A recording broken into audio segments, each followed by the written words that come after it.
What is up, everybody? Welcome back to CO Sports Talk, and we are excited to be here as this is episode 11. We're in double digits now. Joining us all the way from Boulder, Colorado, Graydon Abel. How are you doing today? Pretty good. Hyped to be here. Yeah, Yep. Thank you for joining us today. yeah, we're excited to have you. The reason Graydon Abel is on because he won our tournament challenge that we hosted and talked about. So as you see now on your screen, here is Graydon Abel's bracket. So here's Graydon Abel's bracket, a very boring bracket, to be frank with you, Graydon. But, you had 4 1 seeds in the Final Four. Why was this, Graydon? You know, honestly, when it comes down to the Final Four, everyone's trying to pick upsets, but the better teams are the better teams at the end of the day. So if you look at it, I won. So Yes, but you did pick Gonzaga to win. And, you were very close to losing this. Luke Young, who got second place, shout out to him for getting second, almost made it on the pod. Luke Young picked Baylor and almost came back for you, but luckily enough for you, you clinched it by just picking the higher seeds. Very boring bracket for you, but props to you.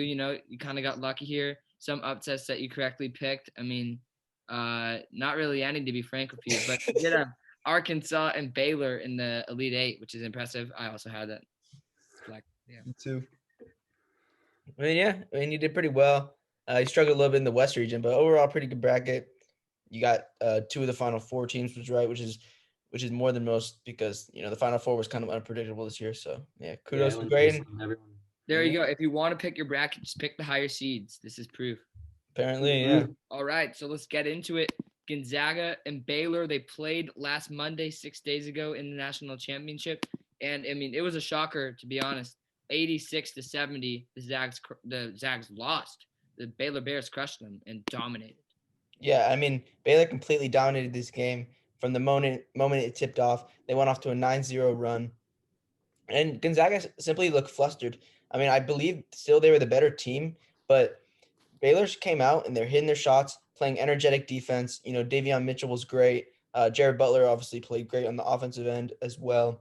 But Baylor simply was the better team. They seemed like they wanted it more. Very energetic, especially on the offensive boards. Vital seemed like he was getting every loose ball. Yeah, like I said, they seemed like they wanted the Natty more, and they ended up getting it, winning by 16. So Baylor outplays Gonzaga, and Gonzaga doesn't get their perfect season, which is kind of sad. Honestly, Baylor just looked way stronger. Simply just played way harder, way stronger. Looked like the better team. Gonzaga looked tired the whole game. True. Yeah, absolutely. This Gonzaga team was tired, and I really think the reason this Baylor team won is because they were just the deepest team in the country. They didn't have a star.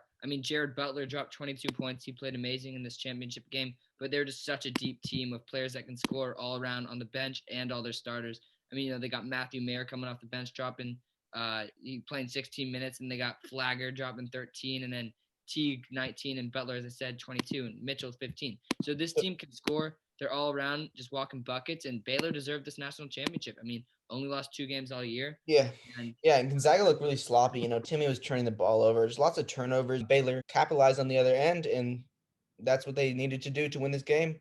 And they executed very well. And Drew gets his championship with Baylor, first time since he came here 18 years ago. So a big rebuild for Baylor in a quick turnaround in a couple years. But Baylor Bears are national champions, which is kind of strange to say. yeah, so the Indiana Hoosiers are still the only undefeated team. The 1976 Hoosiers stay undefeated as the Baylor Bears beat Gonzaga, and they are no longer undefeated, and they do not win. They still cannot win that championship. All right, so now let's move on to NFL mock drafts. Now we will be moving into our NFL mock drafts. We will just be doing our top 10 picks. Maybe in the coming weeks before the NFL draft, we will do, a whole first round, maybe 2 rounds, maybe something like that. But right now, just top 10 picks. So 3 mock drafts, 1 for each of us. And so Casey, let's get it started with yours. Yeah, let's do it. I'm excited for the NFL draft Thursday, April 29th. So it is very close to now, and it's NFL mock draft season officially. So starting off with the Jacksonville Jaguars, I have a very shocking pick here. Them taking Trevor Lawrence from Clemson. Obvious pick here. Don't need to get into it, but he's the future. And saying it here first, I'm a Jags fan before everyone calls me a bandwagon when we go 10-6 next year. All right. With the second pick, I got the New York Jets taking Zach Wilson, the Mormon from BYU. Wilson, one of the best players we've seen in a while, plays like a mix of Baker Mayfield and Lamar Jackson. Has wheels, has an arm. He's a beast. I think he's going to be one of the best quarterbacks in this draft, and his combine was nothing short of spectacular. Going into my third pick, I got Justin Fields going to the San Francisco 49ers. The Ohio State man had one of the best pro days we've ever seen. And, I mean, that across-the-body pass he could do that Mac Jones could not was truly impressive. I truly don't think that this 49ers team will trade to the third pick to get Mac Jones, who they probably could have got at 12. So, I mean, I know you guys disagree with me on this, but I think Justin Fields is a Niner. Fourth, I got another quarterback, 4 QBs in a row. I got Trey Lance going to the Atlanta Falcons. I mean, I think Trey Lance is an absolute warrior. The North Dakota State man is a true winner, and I think he can kind of play like Tua did last year. Won't start at first, can learn from the best, Matt Ryan. Can fill in next year if he's struggling, or he can do what Jordan Love did and learn from the best. And to end out this top 5, I got my sweet prince, Penei Sewell, going to Cincinnati to block for Joe Burrow, which is truly the most I think this pick is guaranteed. This got to be Penei Sewell. I mean, it's perfect. I know Joe Burrow really wants him to go Jamar Chase, but Penei Sewell is the right pick. So what are you guys' thoughts after my first 5 picks? I mean, yeah, I like the first 4 quarterbacks. I've seen a lot of that so far. And then Penei Sewell makes sense to Bengals. So, yeah, not much surprises here. I've seen a lot talk about Mac Jones going 3, and you'll see that with me and Graydon's mock draft. But, yeah, I like your top 5 so far. Yeah, the quarterbacks are in high demand right now, so I could see that happening in top 4. Yeah, I know you guys disagree. We'll get to that later, obviously, with my 4 Falcons pick, and seeing who you guys picked is truly a blasphemy. We'll get to that. But, I mean, I like Trey going over to Atlanta. I think he just fits it. He fits the system there. But, I mean, they got a great coach under Arthur Smith. I mean, he's an offensive genius. I think he'll really help out Trey Lance, and this Falcons team can compete with some great receivers, too. True. I mean, Arthur Smith made Ryan Tannehill an elite quarterback. So exactly, yeah. All right, so moving on to my 6 through 10 before we get into your guys' mock drafts. 6, I got the Dolphins getting the wide receiver help that they definitely need in Jamar Chase from LSU. You know, although it will be an Alabama-LSU connection with Tua and Jamar, this is definitely needed, and I love Jamar in the teal of the Miami Dolphins, and I think he'll be a very solid player for the Dolphins, and this is a great fit. At 7, I think you guys both have different picks here, but I got the Lions taking Devontae Smith from Alabama. I mean, yes, he's undersized. He may not be that fast or the fastest in the draft, but Devontae Smith is truly a touchdown scorer and a yard machine, and helping an elite quarterback like Jared Goff is what the Lions need. So, I mean, Devontae Smith along with Jared Goff will be a movie. At 8, I got the Carolina Panthers picking O-line help for their newly found star QB, Sam Darnold. I think Rashawn Slater will be a great help for him, and this Panthers O-line is going to bulk up and be beast and menaces for that whoever the quarterback is next year for the Panthers, if it's Teddy Bridgewater or Sam Darnold. And then lastly, at 9 and 10, I got the Denver Broncos picking Caleb Farley from Virginia Tech. Not the biggest fan of him, but he fits with the Broncos. And at 10, Patrick Surtain from Alabama, who is the better cornerback of the two. But the Broncos, for some reason, love Caleb Farley. Yep, I mean, I like your top 10.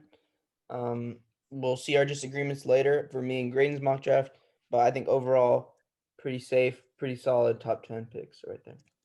Yeah, couldn't disagree. Before we get into Graydon's mock draft, ladies and gentlemen, my best players available, Casey's best player available that have not been picked, would be Micah Parsons and Jalen Waddle. All right, ladies and gentlemen, here my mock draft is the top 10. So overall, first overall, we're going the Jaguars. Huge shocker here, Trevor Lawrence out of Clemson. You know, I think the talent's undeniable. The Jaguars need to change some spark to get them past the 1 win point, and hopefully he will be the answer. Number 2 overall, I'm going Jets, Zach Wilson. It's pro day, phenomenal. That kid is very explosive, so mobile. I think culturally, hopefully as well give the Jets a spark. And then for the 49ers, 3rd overall, I got Mac Jones. I think the 49ers and Kyle Shanahan really just have their mindset on Mac Jones. They see potential in him. He's got a good arm. I think he could use some accuracy training, but I think that with some development, maybe behind Jimmy G, who knows, he could be a very solid quarterback for them. Then number 4 overall, I'm going Kyle Pitts to the Falcons out of Florida. And I think that Kyle Pitts' pro day was truly monstrous, and I just don't think they can ignore that. I always felt like the Falcons didn't have quite enough talent at the tight end position. They had Hayden Hurst or whatnot, but I think that they can't ignore Kyle Pitts, and they really need some help to spark that offense as well. And I think Kyle Pitts is the answer. At number 5 overall, this one might come as a shocker. I got the Bengals selecting Devonta Smith. A lot of people would go for the offensive tackle position here, but I think that they can find something a little later in the second round. Very solid. But Devonta Smith is truly what Joe Burrow is going to need to spark his offense. I think that he needs a big playmaker, and I think the Bengals will see that and capitalize on that. All right, what's your guys' take after my first 5? All right, so your first 3 are fine. Well, actually, your first 2 are fine. At 5, why? First of all, if they're not going to take Penei Sewell, which they should, I mean, they need. Burrow tore his ACL his rookie year. He needs the help he can get. Why would they not just take Jamar Chase if they're going to take a receiver? I mean, someone that Joe Burrow is comfortable with from college. And then, secondly, Graydon, why on earth would Kyle Pitts go to Atlanta Falcons? All right, so Kyle Pitts is going to go to the Falcons because Matt Ryan has a great receiving core, although they don't have a great tight end. I still believe that. And I feel like Kyle Pitts, after his pro day and just watching his highlights, like he deserves to go number 4 overall. And I truly think that the Falcons will benefit from him. Yeah, I know Oliver agrees with you there. Yeah, no kidding on that one. Yeah, I mean, as you can see these Hayden Hurst highlights on your screen right now, he's a beast. And I really don't think that the Falcons are going to take a cue. I just don't see Hayden Hurst as a every down receiving tight end. Like his stats were just not it to me. And I don't see the explosiveness in him anymore. He's a great player. I'm not going to deny that. But I think that Kyle Pitts would really benefit the Falcons even more than Hayden Hurst. Yeah, I mean, I understand it. I actually like that pick. As a Niners fan, though, along with a Jacks fan, but as a Niners fan, Mac Jones is just not that good of a pick to me because I like Mac Jones, but at 3, let's just take Justin Fields. But I mean, I can deal with Mac Jones, but I do like your 5. Besides the 5th pick, I can actually deal with 4. So let's get in your 6 through 10. Number 6 overall, I got the Dolphins selecting Jamar Chase out of LSU. I like it too. And I know that there might be some confusion. Why is Joe Burrow not going for Jamar Chase? All that, same team in college, but I think that both teams want them for different assets. I think that Jamar Chase is more shifty, and I feel like the Dolphins could use that, but that's just it. And then number 7, I got the Lions selecting Justin Fields out of North Dakota State. And I know this might come as a shocker because they just traded Jared Goff, although when you think about it, they traded Jared Goff for practically dirt cheap. And I hate to say it, Jared Goff's washed up, and I think Justin Fields is a great asset to the team. He can even back up Jared Goff for a little while, but I think that Justin Fields is a long-term starter for the Lions. At number 8, I got the Panthers selecting Micah Parsons. I always feel like the Panthers have been lacking something on the defensive end. I feel like Micah Parsons is so explosive. I've watched him for 3 years now at Penn State. His edge rush can truly denominate teams, so we'll see that.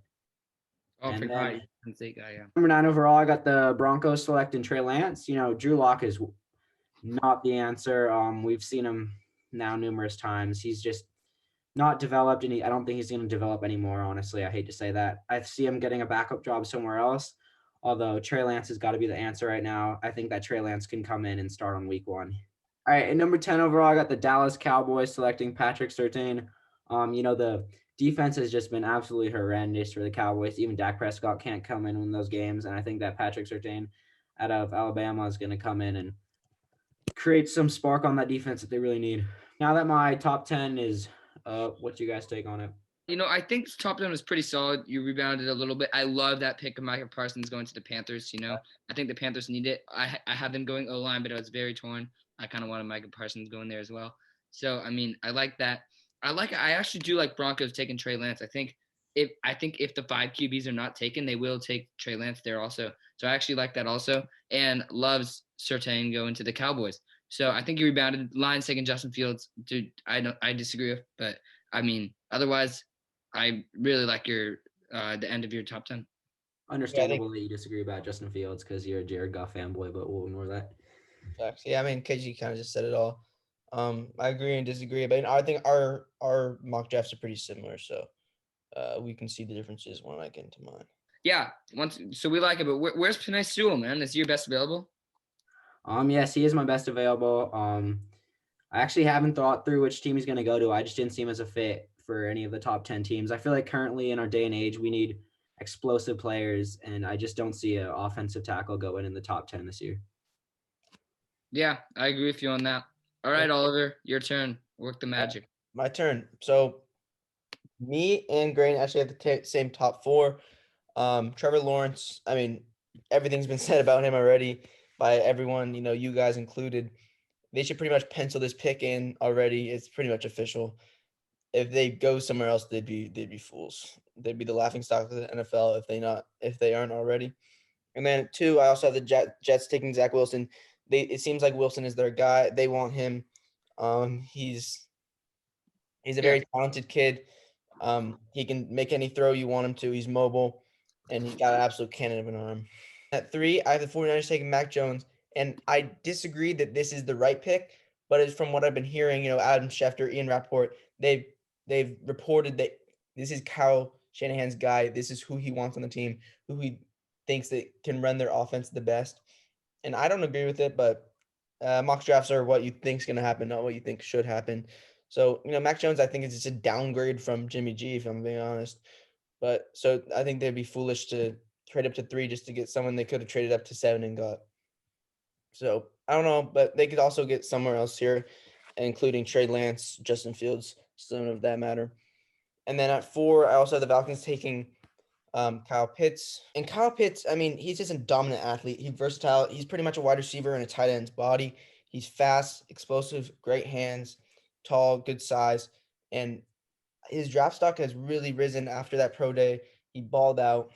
He ran a 4.46 40, which is ridiculous for a man who's 6'5". And yeah, Falcons really could need someone like this. I could also see them getting going quarterback here, someone being an understudy to Matt Ryan. But right now, I think they can go Kyle Pitts, someone who can just be an all-around weapon for the offense for years to come, and someone that every team could want on their roster. And number 5, I have Casey Sweet Prince, Penei Sewell, as it should be, man. I mean, Joe Burrow just needs to protect that blind side. He can't get injured every year. I mean, he already had a brutal injury his rookie year. We don't want that happening again. He's a very special player, needs to be protected. And Penei Sewell is one of the best tackle prospects we've seen in years. So I think this is the pick for them. I think they could also go wide receiver, but I think Penei Sewell should be the pick. So that's my top 5 thoughts. Very mainstream. But I mean, I like the top 2, and I like Penei Sewell at 5. Yeah, and I like Kyle Pitts, like I said, just talent that cannot be ignored. But yeah. Facts. All right, so I'll go to my 6 through 10. And so at 6, I have Jamar Chase, who many people think is the best receiver in this whole draft class. We need a very deep receiver draft class, by the way. True. And I'll note on that later on my next pick. I mean, they could take a lot of receivers here, but I think Jamar Chase is the move. They could also go either one of the Alabama receivers, maybe if you want to get Tua Tagovailoa some familiarity within their offense, someone he's worked with before at Alabama, obviously. But I think Jamar Chase is, the safest pick here. Devonta Smith may have the most upside. He could end up being the best player, but I think Jamar Chase, day 1, is going to be an elite wide receiver in the NFL. So I think it's the pick here, as do you guys. And then at 7, I have the Lions taking Trey Lance, who I think is the 3rd best quarterback in this draft class. And I just don't think that Jared Goff is in the Lions' long-term plans. Not saying Jared Goff is a bad quarterback. I don't think he's elite either, but I just don't think he's who the Lions want at the quarterback position going forward. So I think they just want the man of the future. So Trey Lance is someone that could be the quarterback for the future, someone like Matt Stafford was all the way until last year, where he was traded. But yeah, I like Trey Lance here. No shot to Jared Goff. I think he can find his home somewhere else, maybe be a trade piece going forward. And at 8, I have who Casey had, Rashawn Slater, protect Darnold or Bridgewater, whoever it is. I mean, they franchise tag the right tackle, Taylor Moton, he's a good player, but that means he's only be around for one more year. They need someone to be a cornerstone piece on the outside. And I think Rashawn Slater maybe even is the best tackle in this draft. I mean, him and Penei Sewell kind of go back and forth for me. But Rashawn Slater is a very good pick here at 8 if the Panthers decide to take him. And at 9, as Graydon said, Drew Lock has not panned out so far in the NFL like we thought he would. So Justin Fields would be a steal at 9. I mean, he was projected to go 2 for a long time. So him falling to 9 would be great for the Broncos. And then at 10, I have the Cowboys taking Patrick Surtain, who I think me and Casey think is the best corner in this whole entire draft.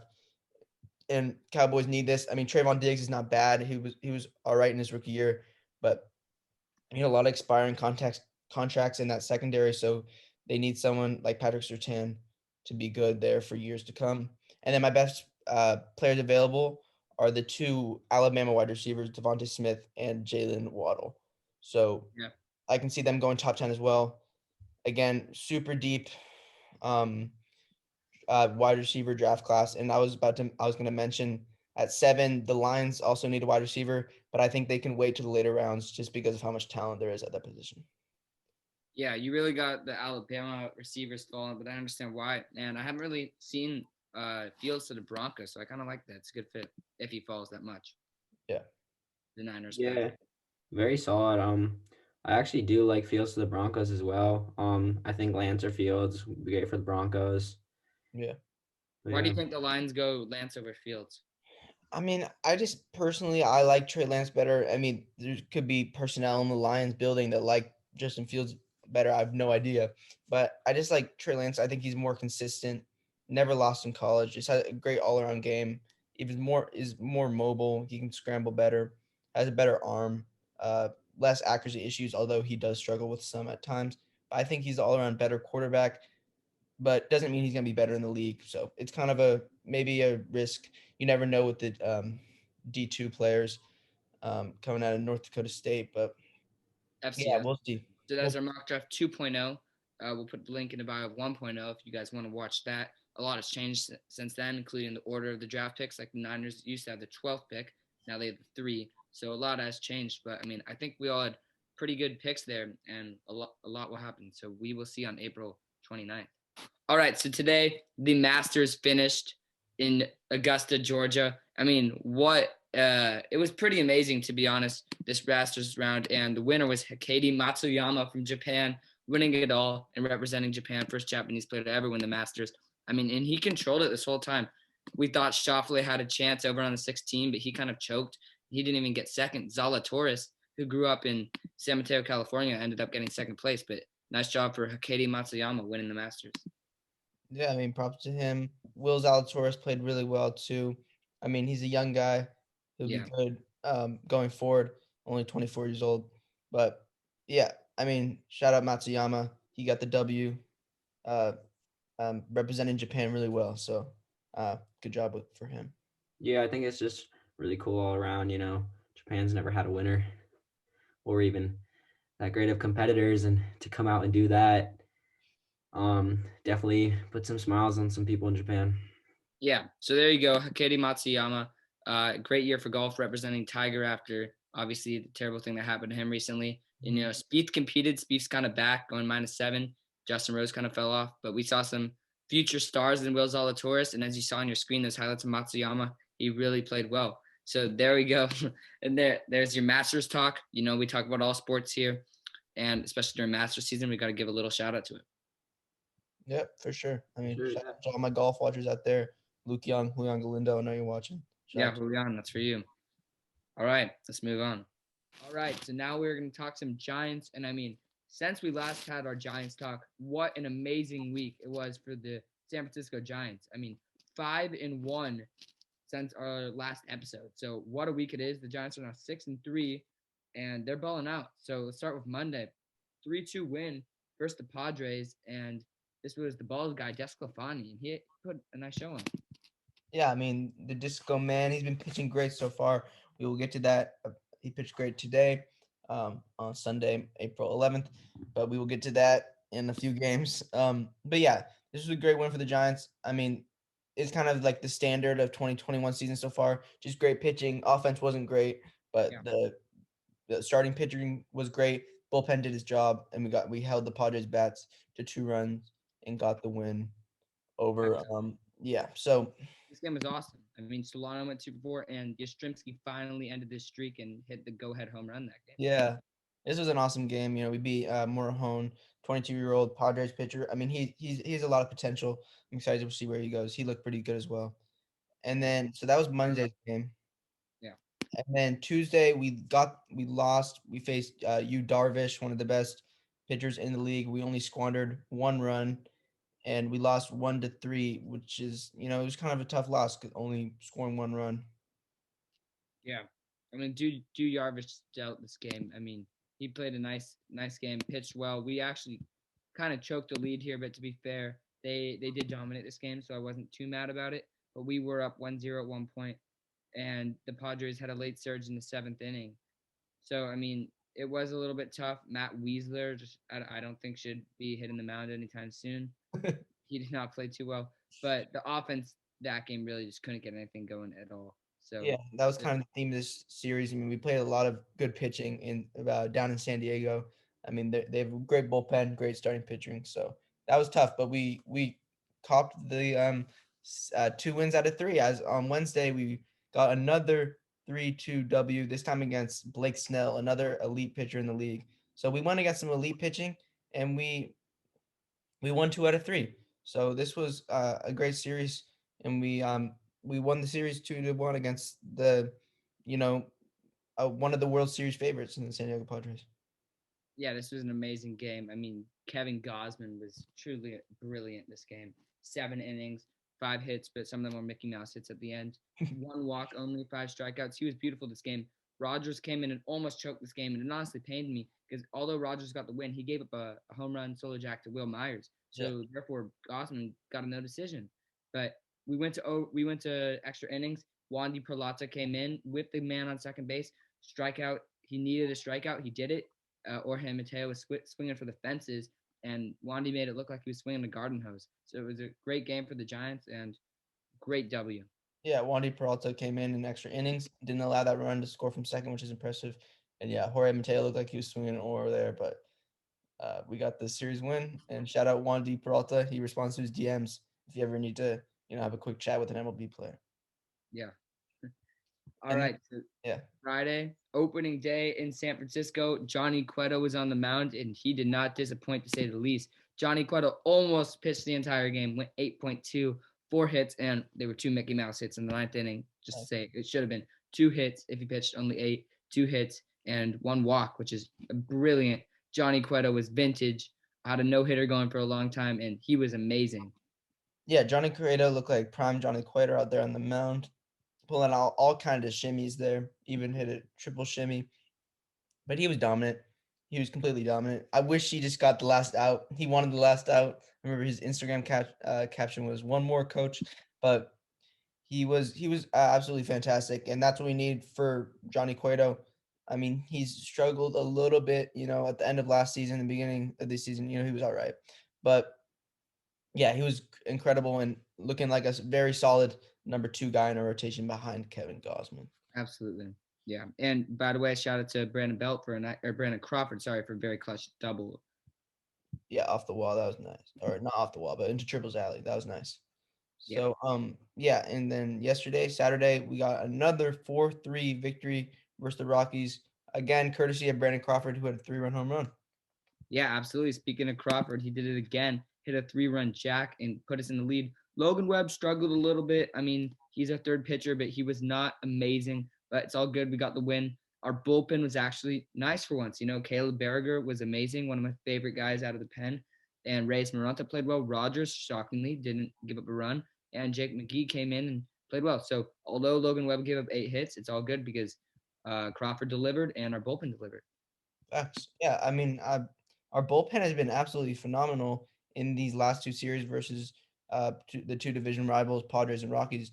I mean, a lot of low scoring games. You've heard the scores we've set so far.